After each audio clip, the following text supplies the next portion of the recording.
vivons actuellement au Sénégal une profonde crise politique. C'est une crise de la démocratie, de la République, des institutions, de la représentation, de ce qui fait lien et tient le corps social, des valeurs autour desquelles nous nous reconnaissons en tant que nation. En somme, une crise de la communauté politique. Les chroniques d'un temps politique ont pour but de saisir ce temps, de le comprendre, d'en élucider les dynamiques, de comprendre comment en est-on arrivé là, et de proposer des voies de sortie de crise. À chaque émission, nous invitons des universitaires, des intellectuels, des artistes, des personnalités de la société civile qui, de par leur profession, leur expertise, leur regard, leur engagement, leur talent et leurs convictions, peuvent nous éclairer. Ces chroniques font la part belle aux universitaires. L'université fait profession de vérité. Elle se doit de comprendre la réalité sociale et de l'éclairer. Et son éthique lui commande de ne pas mentir sur ce qu'elle sait. Ces chroniques partent de la conviction qu'une parole juste participe de la totalité des actes qui produisent le changement. Une telle parole fondée sur un savoir, une expérience et portée avec lucidité, clarté et courage est nécessaire au temps que nous vivons. Aujourd'hui, j'ai le grand plaisir d'entrer en conversation avec Maurice Soudiak-John. Maurice Soudiak-John, bonjour Bonjour Felwine, et merci pour avoir répondu à notre invitation. merci beaucoup, tout le plaisir est pour moi. Donc, Maurice Soudiak-John, vous êtes maître de conférence agrégé en sciences politiques. Vous enseignez à l'Université Gaston Berger de Saint-Louis. Et votre recherche, elle porte sur les processus de démocratisation en Afrique et au Sénégal, sur les rapports entre religion et politique, et sur les rapports entre médias et pouvoir. Elle porte également sur les relations internationales. Vous portez un regard d'une grande acuité sur l'actualité politique en Afrique en général et au Sénégal en particulier. Et aujourd'hui, j'aimerais que l'on réfléchisse ensemble sur la question des institutions et de l'institutionnalisation au Sénégal. Donc la question est plus précisément de tenter de comprendre et de savoir comment les institutions comme forme sociale établie s'institutionnalisent, c'est-à-dire comment elles acquièrent avec le temps de la crédibilité, de la solidité qui est gage de leur pérennité et de leur effectivité. Mais avant de revenir beaucoup plus en détail sur ces questions-là, j'aimerais déjà que vous reveniez avec nous sur ce qu'est une institution, à quoi sert-elle d'une part, et si on regarde nos corps sociaux, quelle est la genèse des institutions qui ont été produites, et comment, par qui et pourquoi les institutions sont créées. Merci beaucoup Felwine. Donc l'institution vient du latin institutio, institutionis, qui signifie arrangement, forme. Donc c'est des formes sociales établies, c'est des phénomènes collectifs, impersonnels, détachés des volontés qui les ont produites, autonomes également, et qui modèlent les comportements et les pensées. Donc, on a deux approches de l'institution qu'on peut avoir. La première approche, elle est statique, elle est logique. C'est les institutions comme forme sociale établie, comme les organes qui sont censés exercer le pouvoir politique, mais aussi c'est les normes qui y sont afférentes. Et nous avons aussi l'autre dimension de l'institution, qui est une dimension dialectique. Eh bien, c'est un système d'opportunités et de contraintes qui va amener les différents acteurs à développer des stratégies en dedans des institutions, à travers les règles formelles qui vont être mélangées à des règles informelles, à des pratiques, à des protocoles, mais également à des stratégies d'acteurs pour atteindre des finalités. Donc, on peut dire que l'institution, donc, c'est une forme sociale établie, et ces formes sociales établies segmentent tout l'univers social à travers tous les domaines de la vie en société. Eh bien, les institutions sont spécialisées. Vous avez des institutions politiques, des institutions sociales, vous avez dans les institutions politiques toute forme d'institutions, les institutions religieuses, les institutions éducatives comme les universités. Donc, tout l'univers social est segmenté par des institutions et chaque institution a un rôle bien défini à jouer. Chaque institution est mue par des valeurs, par une portée, par des acteurs qui interagissent en dedans d'elles-mêmes et qui poursuivent donc des finalités sociétales bien déterminées. J'aimerais, Maurice, après cette définition de ce qu'est une institution, que vous nous disiez, est-ce qu'elles sont une nécessité des corps sociaux? Est-ce qu'on peut dire que toute société produit des institutions et qui les produit? Est-ce qu'elles se produisent de manière organique? Est-ce qu'elles sont le résultat d'une discussion, d'une délibération, ou est-ce qu'elles sont le résultat d'un long processus de sédimentation dans le temps?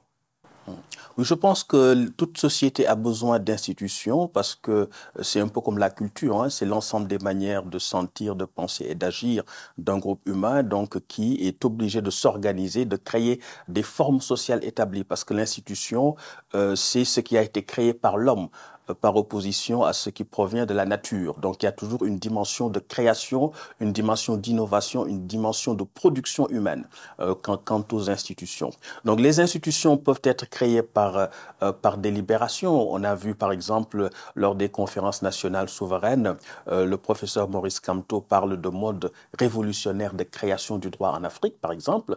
On a vu également les États généraux réunis à Versailles qui ont jeté les bases donc du nouveau régime, en tout cas de la fin de l'ancien empire. Donc ça peut se faire par délibération, ça peut se faire également par rapport à des besoins que la société estime être vitaux et par rapport à ces besoins-là, on envisage des formes sociales, des processus pour pouvoir y répondre de la façon la plus adéquate, la plus idoine. Donc les formes d'organisation sociale peuvent être variées, les modes de production des institutions également peuvent être variés, les processus qui mènent à ces institutions également peuvent être variés. Ça peut être des processus qui naissent dans des contextes de crise, ça va être des processus qui naissent lorsque la société est confrontée à des défis majeurs à relever. Donc c'est tout cela qui fait que la production institutionnelle est toujours cette dynamique qui amène la société à répondre à des besoins, à répondre à des défis, à se mettre en mouvement par rapport donc à cet ajustement permanent et constant qui doit se faire entre la production sociale du politique et la régulation politique du social. Et si on réfléchit dans la perspective du continent africain, au Sénégal et les pays qui ont été colonisés, est-ce qu'on peut considérer que le fait colonial a introduit une rupture institutionnelle, qu'il y avait des institutions qui régulaient les groupes sociaux et que celles-ci ont été remplacées par d'autres formes de processus de régulation? Et qu'en est-il de l'efficacité des nouvelles formes qui viennent remplacer d'anciennes formes? Oui, en réalité, la colonisation va forcément entraîner une rupture instituante pour la bonne et simple raison que c'est un phénomène de domination qui va se déployer, qui va reposer sur des idéologies, notamment l'idéologie de la mission civilisatrice, qui va répondre à des intérêts du colonisateur, intérêts d'exploitation des colonies au coût le plus bas possible et aussi par rapport à une volonté donc de domination, d'emprise hégémonique. Donc on est forcément dans une logique de rupture instituante. Mais en même temps, si on remarque dans le cas du Sénégal, cette rupture instituante va aussi s'inscrire dans le sens d'une certaine continuité, parce qu'il faut se dire aussi que dans les royautés précoloniales, on avait déjà des mécanismes de checks and balances, de poids et de contrepoids, ce que Cheikh Anta Diop appelle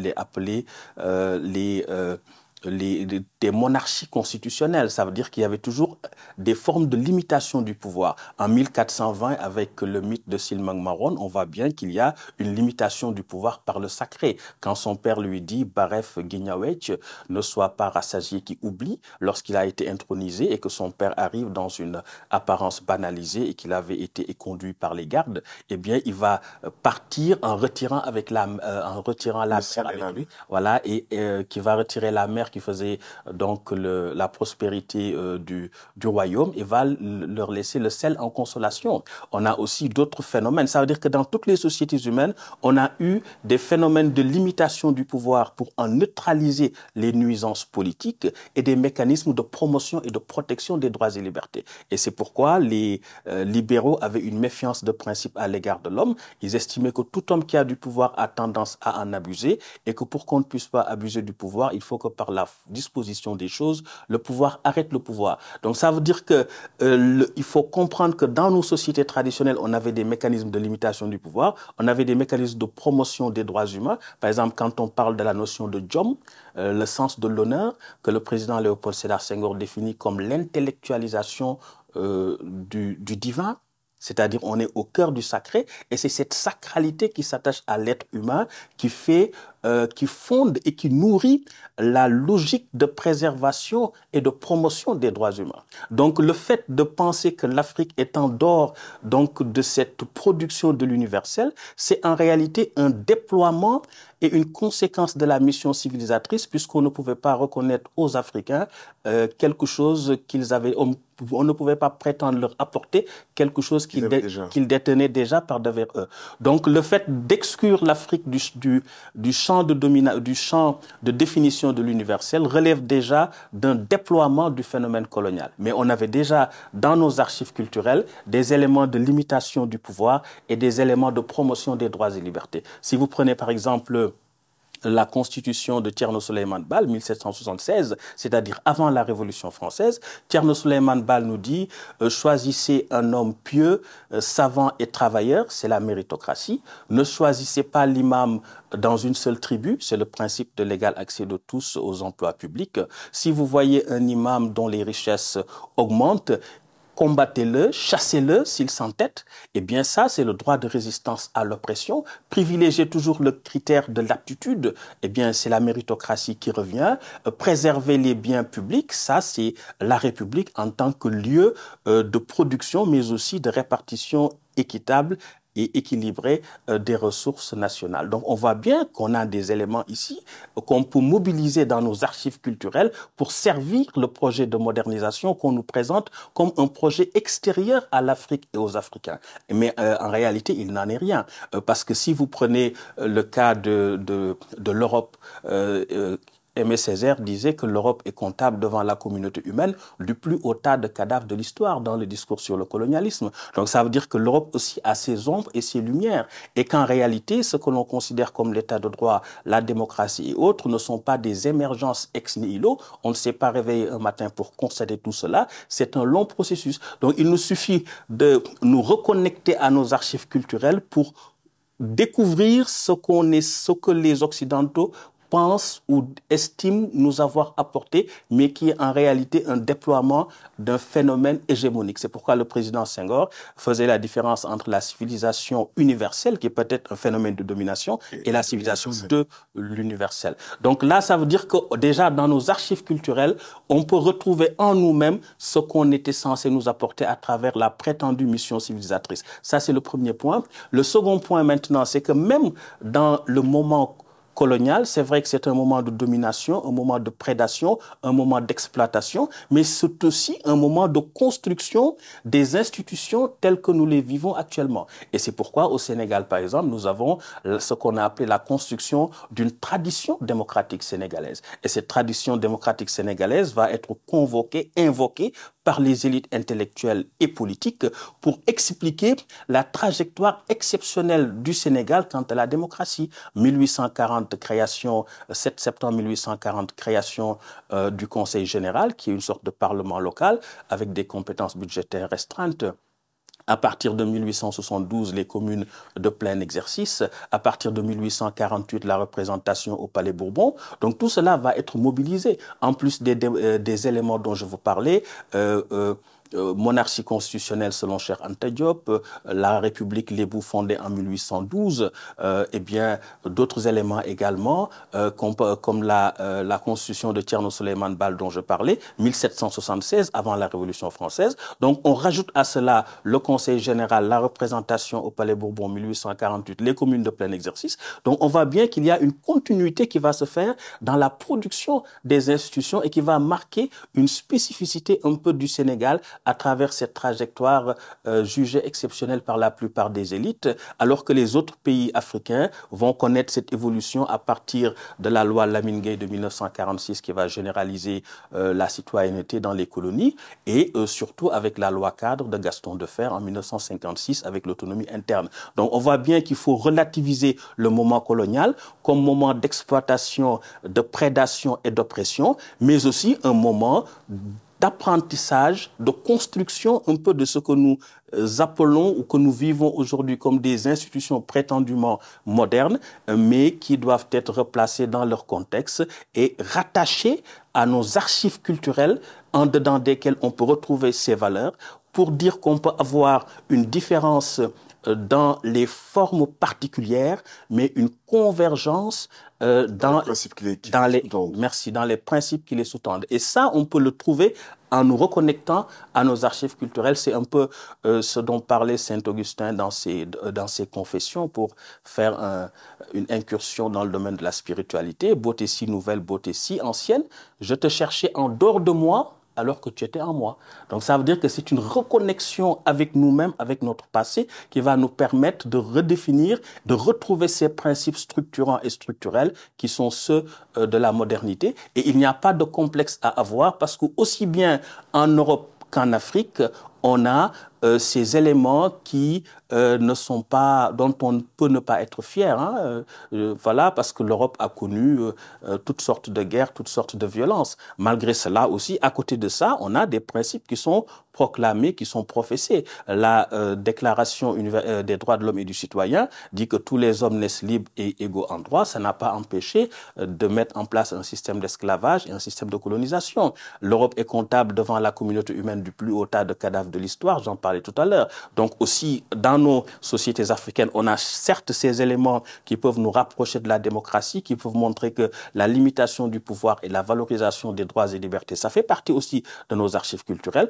tout comme on a des facettes moins reluisantes. Quand on vous dit, par exemple, Ngour lekak nan le foli day bete, ça veut dire que le pouvoir est un instrument de puissance et de réjouissance. Quand on vous dit que Tcherey Bour, Rongonyu Badole Mokoisim, ça veut dire que le couscous du roi est arrosé des larmes du pauvre. Donc on voit bien que c'est des éléments de violence, de domination, mais il n'y a pas que ça. C'est un peu comme la différence entre la culture et la civilisation. La civilisation, c'est la part savante, la crème de la culture, et cette crème de la culture, on la retrouve dans nos archives culturelles, et c'est cela qu'il faut valoriser et fonder les institutions, parce que en réfléchissant sur notre passé, sur nos valeurs, on retrouve des éléments qui peuvent être utilisés pour produire et renforcer les institutions.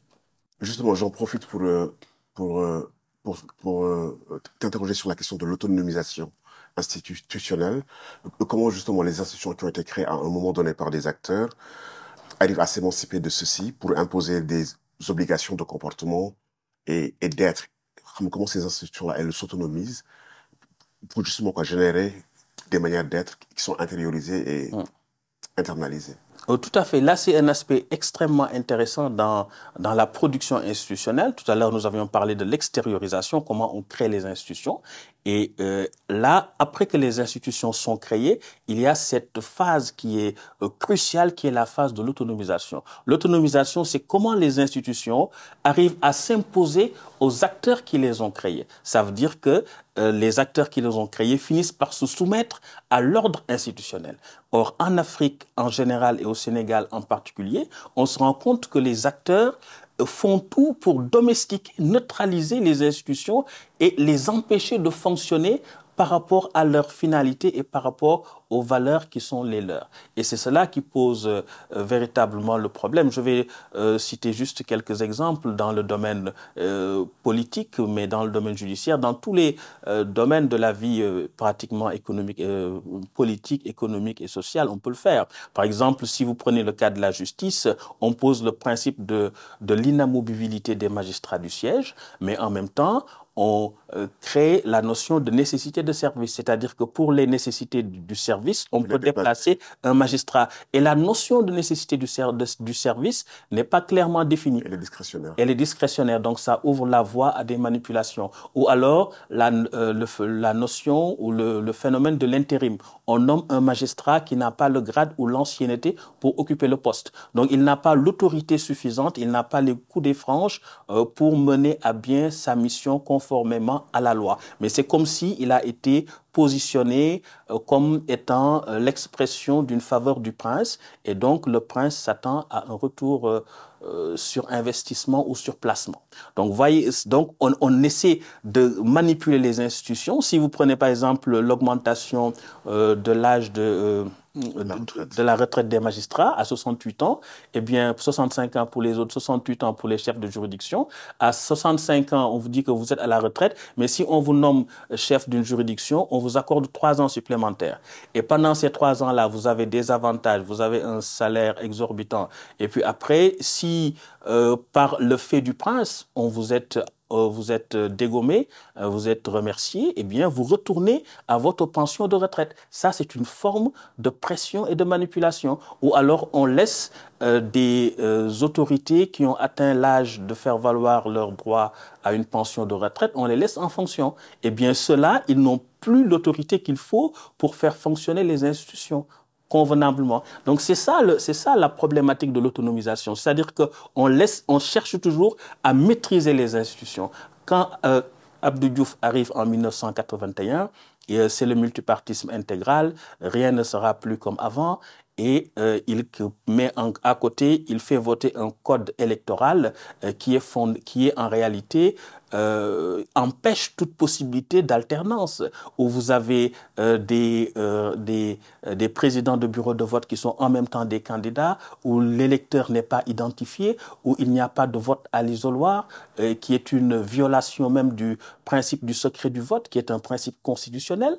Et le juge, en réalité, est neutralisé par l'Assemblée nationale, parce qu'on dit au juge qu'il faut vous soumettre à l'autorité de la loi. Mais la loi elle-même est viciée. Elle n'est pas l'expression de la volonté générale, comme on le dit en théorie constitutionnelle, mais c'est l'expression de la volonté du parti majoritaire. Et le parti majoritaire est inféodé à un homme. Donc la loi devient l'expression de la volonté du président de la République, du prince. Et donc le magistrat est piégé, parce qu'on vous dit, il faut respecter la loi. Vous êtes soumis à la loi, mais à quelle loi? Donc, le juge lui-même est instrumentalisé. Donc, ce sont ces phénomènes pernicieux de manipulation des institutions qui nous amènent à ces situations. Dans le domaine politique, par exemple... Donc, rien que pour Abdou Diouf, il a fallu le vote d'un code consensuel pour qu'il puisse y avoir alternance. Tout à En fait. 2000, donc il a fallu changer ce dispositif-là. Tout à fait. Et là, ça nous ramène à l'extériorisation institutionnelle, c'est-à-dire une extériorisation qui va être portée par l'acceptation de règles consensuelles par l'ensemble des acteurs intéressés, parce que la démocratie repose aussi sur un accord sur les désaccords en tant que jeu qui va permettre aux différentes personnes, aux différents acteurs de pouvoir interagir et de pouvoir donc compétir à la course au pouvoir. La question que j'aimerais te poser, Maurice, c'est quelles sont les marges de manœuvre de la société quand il y a une volonté d'entraver l'autonomisation de l'institution? Est-ce qu'à partir de la société civile, il y a des procédés qui existent qui permettent justement de contrecarrer ce désir de ne pas autonomiser les institutions? Ou bien le fait du prince est-il toujours prépondérant dans ces dynamiques-là? Qu'est-ce que l'on peut faire? Oui, le fait du prince n'est pas toujours prépondérant, mais c'est une manipulation très vicieuse, très pernicieuse. Par exemple, nous avons, depuis 1962 au Sénégal, nous avons des structures politiques, institutionnelles profondément marquées par l'autoritarisme. Et donc, ces structures-là, avec le code consensuel dont vous parliez tout à l'heure, eh bien, on va ouvrir un aspect, c'est-à-dire la compétition électorale va être crédibilisée. Mais la crédibilisation de la compétition électorale va s'accommoder avec le fait qu'on a des dispositions profondément marquées par l'autoritarisme. Donc après, on ne sait plus, quand on s'oppose, est-ce qu'on s'oppose au régime ou est-ce qu'on s'oppose à l'État. Et c'est un peu cette situation à laquelle nous sommes arrivés, parce que nous avons des dispositions en réalité qui permettent aux tenants du pouvoir de procéder à des formes de répression féroce sur l'opposition, tout en se réclamant des institutions qui existent. Si je fais une incursion sur l'actualité, on voit bien que le code électoral est sujet à tripatouillage, article L27, L28, L57, que le prince peut y introduire des dispositions, les révoquer au gré de ses intentions de politique politicienne, et qu'on est là, on est soumis quand même à la prépondérance de la volonté du prince dans l'organisation du dispositif du vote. Tout à fait, c'est une prépondérance de la volonté du prince, mais qui dépend aussi des contextes. Par exemple, Diouf en 92, quand il a accepté le code électoral consensuel et le gouvernement de majorité présidentielle élargie, n'oublions pas que c'était le contexte des conférences nationales en Afrique et que Diouf voulait anticiper pour que cette vague de contestation ne puisse pas emporter son régime. Donc cette ouverture a été une manière de s'adapter, tout comme par exemple avec l'organisation des conférences nationales, la plupart des pays africains vont s'adapter, c'est-à-dire organiser un semblant de multipartisme en confondant multipartisme et démocratie avec cet exhibitionnisme caricatural du multipartisme et qui en réalité est une condition nécessaire mais non pas suffisante à la démocratie. Et pour rebondir sur le dernier aspect de votre question sur le rôle de la société civile, je pense que ce rôle existe. Et quand on voit cette contradiction dans le jeu politique sénégalais, c'est qu'on a d'une part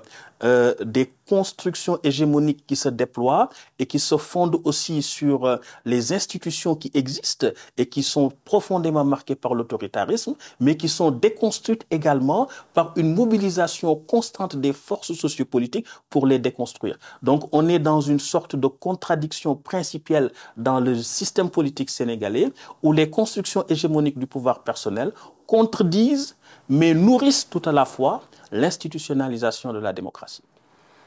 Alors là, j'aimerais qu'on en vienne à la question de l'intériorisation institutionnelle et comment les valeurs justement qui sous-tendent les institutions, comment est-ce qu'elles sont intériorisées pour les rendre légitimes ou pour faire en sorte qu'elles soient après perçues comme allant de soi. Donc je sais que la question de la perception, on en a discuté tout à l'heure, était importante. Donc, justement, comment on en arrive là à, à une forme d'intériorisation des valeurs qui sous-tendent les institutions? C'est une phase extrêmement importante parce que s'il n'y a pas une intériorisation des valeurs qui sous-tendent les institutions deviennent des coquilles vides. Les institutions, ce sont des constructions de sens qui nécessitent une projection de confiance. Est-ce que ce n'est pas la crise actuelle? On nous demande de respecter des institutions dont on a l'impression qu'elles ne jouent pas leur rôle. Et on nous oppose le respect de ces institutions-là, mais fondamentalement, elles ne semblent plus être les lieux où les choses s'instituent. Et comment est-ce qu'on fait avec ça? Oui, c'est très pernicieux encore une fois. Et d'une part, parce qu'on a des structures institutionnelles profondément marquées par l'autoritarisme. Et après, quand vous avez par exemple l'article 80, les actes de nature à compromettre la sécurité publique et à provoquer des troubles graves. Vous avez l'article 254 du Code pénal par rapport à l'offense au chef de l'État. Vous avez l'article 255 du Code pénal sur la diffusion de fausses nouvelles. Donc tout cela permet de maîtriser en réalité toutes les velléités d'opposition. Quand Maître Wade arrive, il va dire qu'il va institutionnaliser l'opposition, ce qui n'a pas de sens. Parce que si on dit dans la Constitution que l'opposition a le droit de s'opposer, si elle ne s'oppose pas, que fera-t-elle? Alors qu'on a tout un titre 2 de la Constitution avec 25 ou 26 articles qui parlent des droits et libertés. Donc le problème réel, c'est comment on fait pour respecter la Constitution. Mais là, il y a toujours des contournements qui sont faits parce que la démocratie, le jeu démocratique, c'est aussi une affaire de gentleman. Le professeur Jean Dubois de Gaudusson disait que constitution sans culture constitutionnelle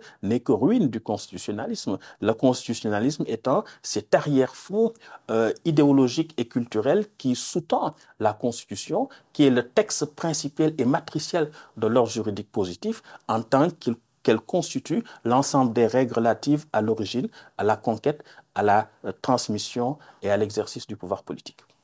Alors, là, j'aimerais qu'on vienne vers peut-être la question de la réforme ou de la refondation. Lorsqu'on a le sentiment que les institutions ne jouent pas pleinement leur rôle ou le jouent de moins en moins bien, que font les sociétés? Quelles sont les options qui s'offrent à elles? Elles les réinventent, elles les détruisent par des processus de révolution, elles les réforment dans le temps. C'est Elles vrai. en produisent d'autres à côté. Il y a plusieurs. Les institutions, lorsqu'elles ne sont plus crédibles, lorsqu'elles n'ont plus l'autorité nécessaire pour exercer leur mission, c'est dangereux parce qu'elles peuvent être balayées. Elles ne peuvent plus jouer le rôle d'arbitre qu'on attend d'elles et exercer les finalités qui sont les compétences qui sont les leurs et donc poursuivre les finalités également à elles reconnues et dévolues. Donc ça pose un vrai problème. Et quand c'est le cas, où on peut avoir des formes violentes qui balayent les institutions, mais il faut toujours derrière qu'il y ait aussi un travail de théorie politique, de construction idéologique, intellectuelle, et ça c'est important. Malheureusement, on ne fait pas toujours ce travail-là. J'ai l'habitude de C'est dire... justement la question que je voulais vous poser. Est-ce qu'on peut les refonder sans les penser au préalable? Est-ce que ça peut être juste le résultat de la dynamique du jeu politique? Est-ce qu'il n'est pas nécessaire qu'il y ait une vision des institutions nécessaires, efficaces et souhaitables dans un espace à un moment donné de l'histoire de l'évolution d'une communauté? Bien entendu, mais le problème qui se pose, je crois, c'est que euh, nous faisons souvent la théorie de la pratique de la théorie sans faire la théorie de la pratique. La pratique de la théorie, ça veut dire qu'on a des institutions importées, souvent des idéologies importées, et qu'on veut faire fonctionner dans nos sociétés. Tandis que de là où elles sont importées, on a procédé d'abord à une théorie de la pratique. C'est-à-dire on observe la pratique et on théorise la pratique. Et c'est cette théorie de la pratique qui va être utilisée maintenant pour une pratique de la théorie, concrètement. Exemple, la CNRI, c'est une théorie de la pratique ou une pratique de la théorie? La CNRI, ça a été peut-être La Commission nationale de la réforme. Commission nationale. Je crois qu'il faut y répondre avec de façon nuancée, parce que la CNRI ne va pas entraîner une rupture fondamentale dans l'évolution politique du Sénégal, en tout cas dans les propositions et les recommandations qu'elle fait. Mais il faut aussi dire à la décharge de la CNRI que, par exemple, la CNRI va partir sur un moment, sur une question essentielle par rapport aux assises nationales. Les assises nationales théorisaient par exemple le régime parlementaire, mais de mon point de vue, ce n'était pas judicieux parce que si vous donnez trop de pouvoir au président et que vous voulez changer les pouvoirs que vous donnez au président, vous les donnez au Premier ministre, vous ne réglez pas le problème, vous le déplacez et même vous l'aggravez puisque vous donnez à un Premier ministre beaucoup de pouvoir alors qu'il n'a pas un ordre de préséance sur le président de la République. Et ça nous ramène un peu à la situation de 1962 qui avait expliqué la crise. Et c'est pourquoi, par exemple, la CNRI va mettre l'accent sur le régime présidentiel. C'est à conserver. Il ne faut pas jeter le bébé avec l'eau du bain, mais il doit être rationalisé. Par exemple, en luttant contre tous ces phénomènes disons, remettent en cause l'autonomisation des institutions par rapport à la justice, par rapport au pouvoir législatif. Je n'ai pas eu le temps de développer tout à l'heure sur le pouvoir législatif, mais par exemple, vous avez, avec le mode de scrutin majoritaire à un tour au niveau des départements, vous avez une manipulation très, très pernicieuse, très vicieuse. Par exemple, en 2017, Benno Bokk Yakaar a obtenu 49,48% des voix. Donc, Benno Bokk Yakaar était minoritaire en voix, tout en ayant 125 sièges sur 165. Donc, le phénomène, la manipulation des institutions, parce qu'on a une majorité, parfois même artificielle, entretient une sorte de déformation de la représentation. Et donc, sur cette base, pour toujours rester dans la logique de ces réformes, tout le monde est d'accord qu'il faut réformer le système politique sénégalais. On a eu les assises nationales, on a eu la Commission nationale de réforme des institutions, mais on s'est rendu compte que ces projets de réforme n'ont été en réalité que des opportunités de conquête ou de conservation du pouvoir. J'aimerais terminer sur cette question-là. En tout cas, euh, l'une des raisons à laquelle on attribue la crise, c'est un hyper-présidentialisme que nous vivons. Et je pense que dans l'esprit de la majorité des Sénégalais, que l'un des chantiers à venir sera un chantier de réforme des institutions ou de refondation. Alors, si vous aviez des conseils à donner ou des pistes à explorer sur la démarche, sur quelle serait une démarche judicieuse pour refonder. Est-ce que c'est un travail qui doit venir des universitaires qui font cette fois-ci une théorie de la pratique, qui réfléchissent aux formes institutionnelles qui opèrent déjà, qui réfléchissent à l'histoire politique du pays, à l'histoire institutionnelle, à toutes les archives? Est-ce qu'il faut mettre en place des mécanismes de délibération collective pour que ces institutions soient le résultat d'une délibération endogène?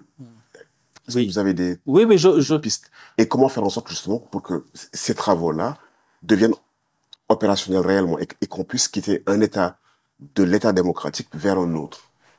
moi, je pense que nous avons tous les éléments déjà qui existe déjà dans qui le existe dispositif institutionnel. dans le dispositif institutionnel et dans nos archives culturelles. Je crois que ce qui nous manque, c'est la volonté des acteurs. Il y a une mauvaise foi des acteurs qui est patente à travers la manipulation des institutions. Et ça, c'est très dangereux parce qu'après, qu'est-ce qui va se passer?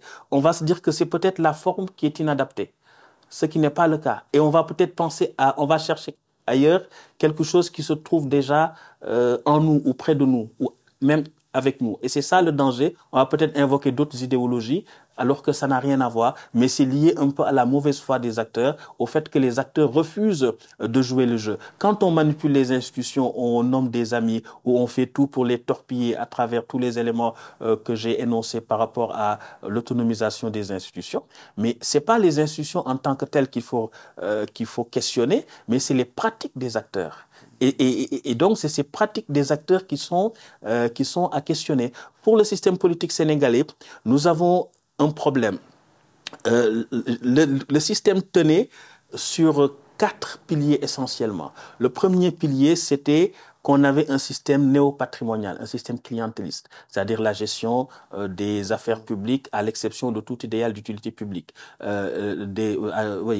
donc des ressources de l'État à l'exception de tout idéal d'utilité publique. Ça, c'est le premier aspect. Le second aspect, c'est-à-dire que si on gère le pouvoir de cette manière, on est obligé de contrôler les procédures électorales, c'est-à-dire pour pouvoir se maintenir au pouvoir. Et si on contrôle les procédures électorales, on contrôle aussi l'état de droit, entre guillemets, c'est-à-dire un droit qui est un droit au profit de cette forme de gouvernance. Et l'autre aspect maintenant, c'était l'aspect de l'hyperprésidentialisation. Et quand on a eu ces éléments, on a crédibilisé le jeu électoral. Donc ça veut dire qu'on ne peut plus s'accrocher au pouvoir. On a eu des alternances. Mais les autres aspects du système n'ont pas été réformés. Donc il faut une dépatrimonialisation du système politique pour sortir du clientélisme. Et il faut renforcer l'état de droit et il faut rationaliser l'hyperprésidentialisation. Donc on a réussi un seul aspect, c'est-à-dire la démocratie formelle.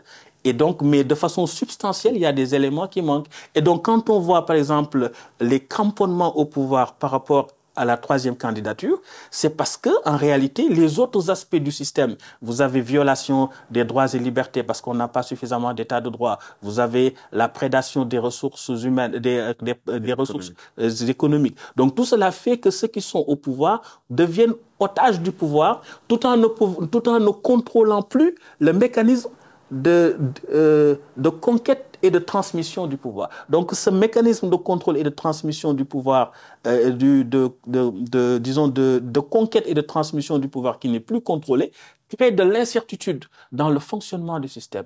Et c'est ça qui explique les troisièmes mandats, et parce qu'ils se disent que s'ils lâchent, peut-être qu'on va utiliser les mêmes méthodes qu'ils utilisaient contre les autres. Donc ça fait un cercle fermé. Donc ce qu'il faut, c'est renforcer donc la gouvernance démocratique, la gouvernance des ressources humaines qui place les préoccupations, des ressources économiques qui placent les préoccupations du peuple au cœur de l'action publique et politique. Il faut aussi renforcer l'état de droit, c'est-à-dire que l'égalité devant la loi, la liberté des citoyens doit être protégée. Par exemple, en matière de deniers publics, l'article 139 et 140 du Code de procédure pénale exigent le mandat de dépôt. Le mandat de dépôt est automatique. La liberté de provisoire ne peut être accordée que si le procureur est d'accord. Or, le procureur, il est hiérarchiquement soumis au ministre de la Justice qui est nommé par le président. Donc, on a une sorte de rationalisation présidentialiste du clientélisme. Tous les rapports des corps de contrôle convergent vers le président de la République qui décide de l'opportunité de les déférer devant la justice. Donc ça veut dire que si le président veut poursuivre quelqu'un, il le poursuit et automatiquement la personne mise en cause se retrouve en prison. Ça, c'est une sorte de présomption de culpabilité. Le juge qui est censé instruire à charge et à décharge lui-même, il est dessaisi par le procureur qui est parti au procès et qui est soumis à l'autorité de l'exécutif. Donc, on voit bien que c'est un système extrêmement pernicieux. Tout se ramène au président de la République. Et c'est ça qui fait qu'on a du mal à sortir de cet engrenage. Donc, il faut qu'on réforme. Tout n'est pas mauvais dans le présidentialisme. Ça nous a permis d'avoir une stabilité politique de 62 à maintenant. Mais il faut rationaliser pour davantage protéger les droits et libertés, pour éviter que les pouvoirs exorbitants du président ne soient une occasion de piétiner et de violer les droits et libertés des citoyens. Maurice Soudiak-Ndiaye, je vous remercie pour cette très belle et très éclairante conversation. Merci beaucoup, Je vous Felwine. remercie. Merci beaucoup.